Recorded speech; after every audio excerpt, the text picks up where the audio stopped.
I grew up in Ulundi. Ulundi was the heartland of the KwaZulu homeland.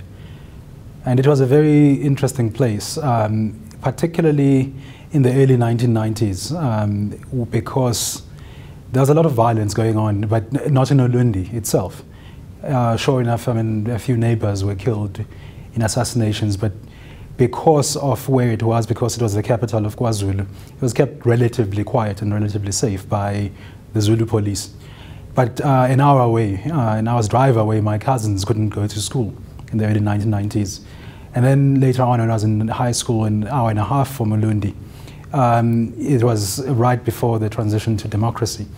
And in 1993 was a particularly hard year because our school, which was on a farm, was under threat. It was a boarding school under threat of attack, both by members of Inkatha, because it was said to harbor terrorists, but also by the Afrikaans right wing.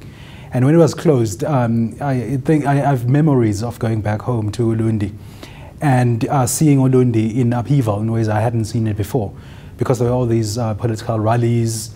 There were, I mean, the things that happened, including just before the elections. We had, I mean, I read in the news, in fact, I heard on the radio that people had been killed in Ulundi while putting up posters for the ANC just before the elections. And it turned out it had happened 3 kilometers from my house. And those are things that have stayed with me to this day. Ulundi itself does not seem to have changed very much. There has not been much of a discussion about the things that it was people who lived in Ulundi, some of the leaders of the KwaZulu homeland that we know from Ulundi were involved in. And it's something that I personally have become quite interested in, to try and understand what the place of Ulundi in all that violence was. We know about some of the leaders of Inkatha, for instance, some of whom have come out and talked about the things they were involved in. And I think this is important in this moment in South Africa, particularly after the Truth and Reconciliation Commission, and I think the failure of the Reconciliation Project. One of the things that we see that have not been done is that a lot of the recommendations of the TRC have not been followed through on. Things like pursuing prosecutions of perpetrators of apartheid violence.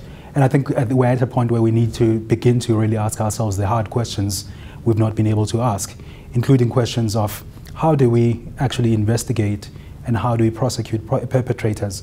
But again, another question that is quite important in that is, who are the perpetrators? Who are the victims? Does a perpetrator become a victim at other moments, and vice versa? I think those are all the hard questions we need to face up to in order to be able to build a safer society in the future. Because what we see currently in South Africa is that there's a lot of rage in people.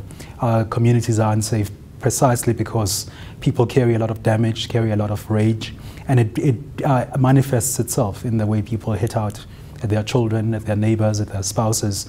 And one of the ways to begin to deal with that is really to open up the spaces to speak about the traumas that people carry with them.